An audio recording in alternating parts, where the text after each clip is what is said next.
ACCA, the world's most forward-thinking professional accountancy body. Welcome to the Internal Audit Lens, a monthly podcast brought to you by ACCA UK's Internal Audit Sector Panel. Each episode, we'll have a special guest talking about their area of expertise and how it impacts on internal auditors. This episode is the first part of a two-part podcast in which ACCA Internal Audit Sector Panel member Mathavan of Johnson Carmichael talks to his colleagues Darren Mascarenhas and Ewan Bolt about AI adoption and utilisation in business. In this first part, we look at setting up AI in your business.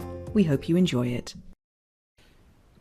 Hello everyone, my name is Mathavan, a partner at Johnson Carmichael, part of the More Global Network, where I lead on risk assurance and internal audit for the UK firm, and I'm also the service line lead for the international network. I also sit on the ACCA's internal audit panel. Today, we will explore the evolving landscape of artificial intelligence in business. We'll be splitting this podcast into two parts. Part one will focus on setting up AI in your business, and part two will focus on what to do and think about if AI is already embedded in your business. I'm joined by my colleagues Ewan Bolt, a director in our digital advisory team, and Darren Mascarenhas, a director in our risk assurance team, both of whom have experience with advising clients on AI, and it's a topic that's very close to both of their hearts. Ewan and Darren, welcome to the podcast. Thanks for having me. It's a pleasure to be here. Likewise, Si. Thanks for having us, and thanks to the ACCA for hosting this podcast. Now, I appreciate many listeners will know about AI and may well be using it in their businesses or with their clients. However, for some for whom this is relatively new, let's start with an easy question. What is AI? Darren, I wonder if you want to kick us off on this one. Certainly. So artificial intelligence, or AI as it's commonly known, refers to the simulation of human intelligence in machines that are programmed to think and perform tasks like problem solving, machine learning, decision making, and natural language processing. There are various types of AI that are used today, but the two most common ones in a business context are predictive AI and generative AI. So firstly, if we look at predictive AI utilizes historical data and statistical algorithms to make predictions about future events or outcomes. It aims to analyze patterns and trends within the datasets to identify future scenarios and abnormalities and help make informed decisions. Some predictive AI examples include credit scoring models, which rely on statistical analysis to determine if credit should be granted to customers.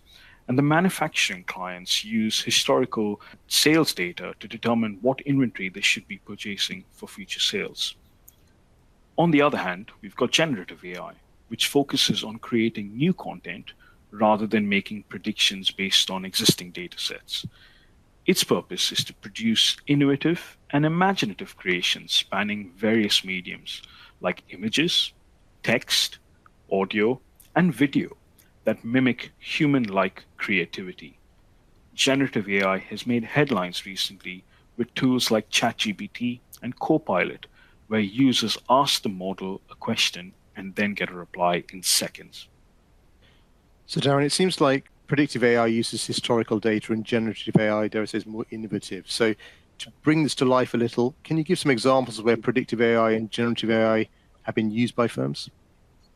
Sure. So if we look at predictive AI in the first instance, the retail sector used AI-powered chatbots on their websites and social media platforms to handle common customer queries and provide an instant response to customers rather than people waiting on a call for a customer services representative to answer their question. Thanks, Darren. And I guess same to you, Ewan, actually. What have you seen from a firm perspective and how they've utilized AI? Yeah, I think Amazon probably brings us to life, Si. Such a great example here. Just look at how well Amazon seems to highlight the right products for you. If you have a smart home device like Alexa, it can also pick up on your conversations and then highlight suitable products in your Amazon account, which I find quite scary. If you're really interested in how Amazon operate, just send them a freedom of information request and you will receive thousands of pages of how they track every click and words you say or type. At the end of the day, Amazon is a data management company powered by AI, not an online retailer. That's really scary, Ewan, when you come to think about it. But If you look at another example in the marketing sector, marketing firms are using AI to automate email marketing campaigns, including personalization and optimization of content that sends information to users at a specific time that's tailored to their needs. I think you've got another example of that, right? Yeah, absolutely. Look at Ben and Jerry's and how they used AI successfully to identify a gap in the market for breakfast flavoured ice creams, leading to the creation of a new line of products that became part of a very successful ice cream for breakfast campaign. Not sure this really took off in the UK, much to my kids' disappointment, but highly successful in other parts of the world. I don't know what's wrong with ice cream for breakfast. Sounds like a great example or great idea in my eyes. Then if I look at generative AI examples, we've seen a lot of medical professions use generative AI to create synthetic patient data that mimics real patient populations and help with drug discovery while not compromising patient privacy. On the legal side, you have legal professionals who are able to quickly produce and enhance legal research and even produce documents to a really high quality output in a really quick turnaround time. So thanks both. It actually looks like obviously AI has been used across a wide number of firms across a number of different sectors. So you, maybe one for you to kick off with, what are the key benefits of firms of using AI? Yeah, absolutely. And there are so many benefits out there. So let me probably just focus on a few of them, if that's okay. Automation and efficiency. AI can automate those repetitive tasks, increase efficiency, and free up humans to do more of that value-added activity.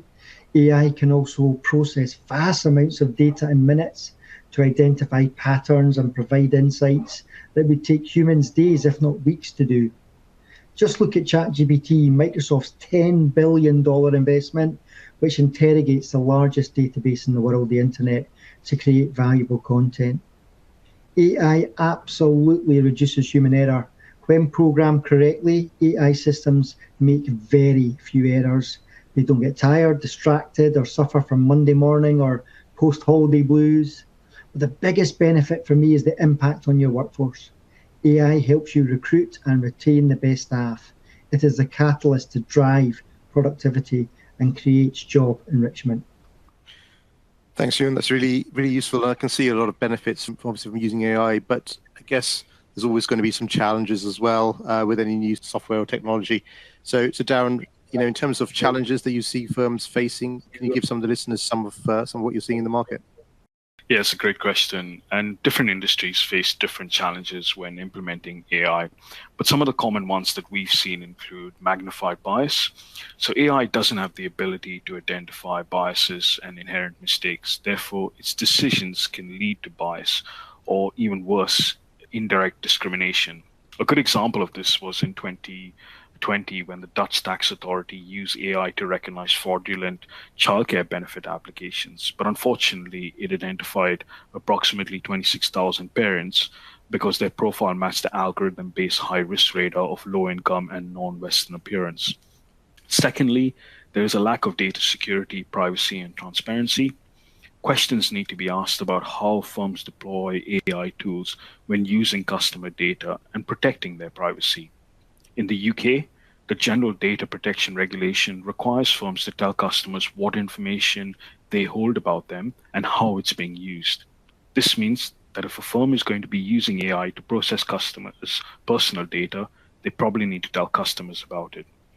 And lastly, but by no means least, it's the whole ethical debate that comes with AI. AI lacks the deep understanding and abstraction required to make ethical choices. After all, ethics is a human function based on morality and integrity. Ethics cannot be delegated to AI systems, but that doesn't mean that it can't do it in the future with the right boundaries in place. Thanks, Darren. And I know you mentioned regulation there, specifically in the UK. I mean, does the UK have any specific AI regulation? And if it does, how does that compare to the rest of the world? So the UK currently has an AI white paper which sets out its pro-innovation approach to AI regulation. With the recent change in government, it'll be interesting to see if this is still a priority. The EU, on the other hand, they've recently published their AI Act, which aims to ensure that Europeans can trust what AI offers while still supporting innovation and limiting restrictions on development. The US, well, they've issued an executive order on AI looking at 8 principles and priorities. And then globally, countries like India, China, and Canada, they've got draft wording on AI acts that they're currently finalizing. So there's a lot happening in the regulation space when it comes to AI in different countries, but currently no global regulation in place at this time. Thanks, Darren. That's really useful. So I just want to pick up on the ethical point a bit more. What kind of ethical issues should firms be trying to address when they use AI or think about setting up AI in their firms? And Ewan, maybe that's one for you. Yeah, absolutely. Ethics is such a key topic here, and governance is paramount, particularly around transparency. Firms should be open about how they use AI systems and the principles governing its operation. The decisions made by these systems should be clear, understandable, and explainable. Privacy and data, firms should ensure that the privacy of their customers is respected, and data should be handled responsibly to ensure that personal or sensitive data is never used unethically. Just look at how some of the largest companies in the world have fallen foul to this. Facebook, for example, and how they had a data breach which accessed 87 million users' personal data. Fairness is equally important. Firms should review outputs from AI systems to avoid biases that can lead to unfair outcomes or discrimination through inequitable treatment of individuals or groups of individuals. And finally, accountability. Firms should set up transparent governance structures to ensure that those deploying and using AI systems are held accountable for their actions. Brilliant, Ewan. That's really helpful. So if our listeners are thinking about making their first steps with AI adoption, what are some of the things that they should be considering? Yeah, I totally understand that with all the noise around AI at the moment, it can be difficult for some businesses to make that first leap into the unknown. And it does feel like a leap rather than a first step. Start small would be my advice. Test the water in a controlled environment and then push out what works once you've proven the concept to your wider business and your customer base. For example, you could focus on the following areas first. Chat box for customer support by providing 24/7 responses to their inquiries. Microsoft Copilot and ChatGPT to assist with writing emails, creating presentations, and analysing data held in Excel. And AI-powered data analytics to uncover those trends, make predictions, and generate insightful reports. AI can also be used in your recruitment process to screen those candidates and predict job performance. And finally, in any service-led or manufacturing business, utilize AI to monitor success factors and points of failure to enhance your services or the products you produce. Thanks, Ewan. And Darren, from what we've been hearing, I think AI is going to impact large parts of businesses. So what have you seen in terms of teams and stakeholders, and who should firms be looking to involve and why? It really depends on the specific problem that has and the AI tools that are being deployed. But at a minimum, we've seen technology teams being used. They play a key role in ensuring the security and privacy of data collection, storage, and usage.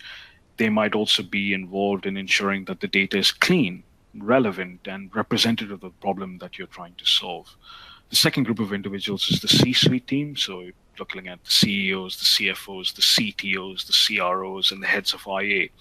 They're the ones who are responsible for mapping out the firm's AI data strategy and governance framework before implementing change. They should make sure that people in the firm undertake AI training, understand how AI is being used, and escalating issues as and when they arise.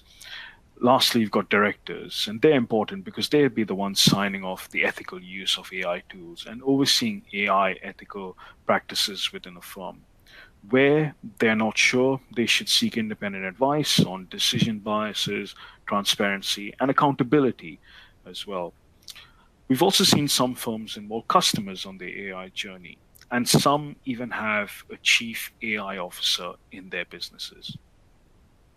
So it really seems that actually lots of different stakeholders are going to be involved in AI going forwards.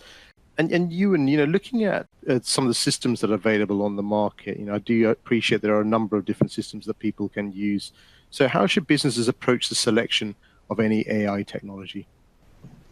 Yeah, and I agree, Si. There's so much out there at this moment in time, and businesses should start by researching those available AI technologies and platforms. It's essential to align the technology with your business objectives.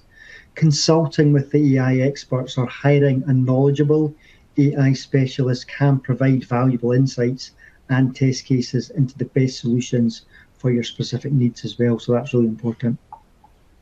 Yeah, it absolutely makes perfect sense. And I think, certainly from the work I've done over the most of my career, data is also going to be absolutely key to this, I would have thought.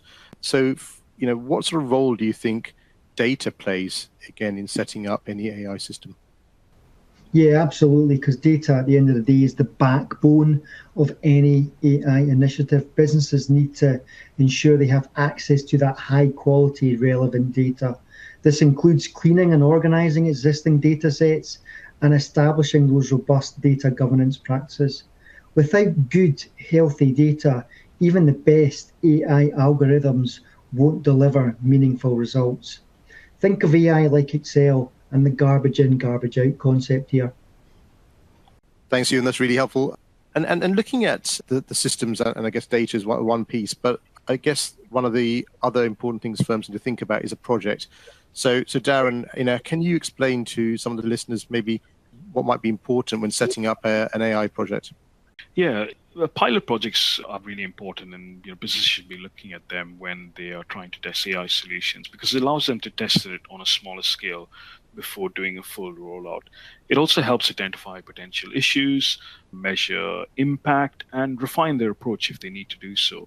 We believe that pilot projects provide a proof of concept and help build confidence in the technology among stakeholders, both internally and externally. A good example of a pilot project was the FCA sandbox model, which they trialed with fintech firms, where they could test products and services in a controlled environment before doing a full rollout. Yeah, that's really useful, Darren. And I think, we've certainly seen over the years where big changes have impacted firms. It's had a really large effect on them. So how should businesses, I guess, address the cultural and organizational changes that come with AI implementation? Yeah, again, it's so important and at the heart of everything that we do. So AI adoption often requires that significant shift in mindset and culture. It's important to communicate the benefits and changes clearly to all of your employees.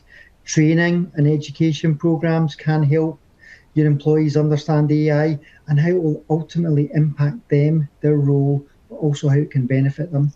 Engaging employees early in the process can foster that acceptance and enthusiasm as well. Thanks, Ewan. And I know we previously spoke about some of the common challenges that firms face when setting up AI. Have you seen firms overcome some of these challenges? Yeah, absolutely. And it's often easier said than done. But to overcome those challenges, businesses must invest in that data management. They need to hire and train AI talent. And by creating that change management plan that addresses your employees' concerns and also your customers' concerns, you will encourage a workforce that embraces technology and drives your business forward. Thanks, Ewan. And finally, what sort of advice would you give businesses just starting their AI journey? And Darren, I wonder if that's one you want to kick us off with. Yeah, absolutely. I'd say start small and focus on high impact areas, but most importantly, be patient. I'd like to think of AI tools like children. If you train children to understand the differences between right and wrong decisions, over time they'll eventually learn and start doing the right things. AI is very much the same in that regard. AI implementation is a journey, not a sprint. Continually assessing and refining your strategy based on learnings from initial projects is going to be the key.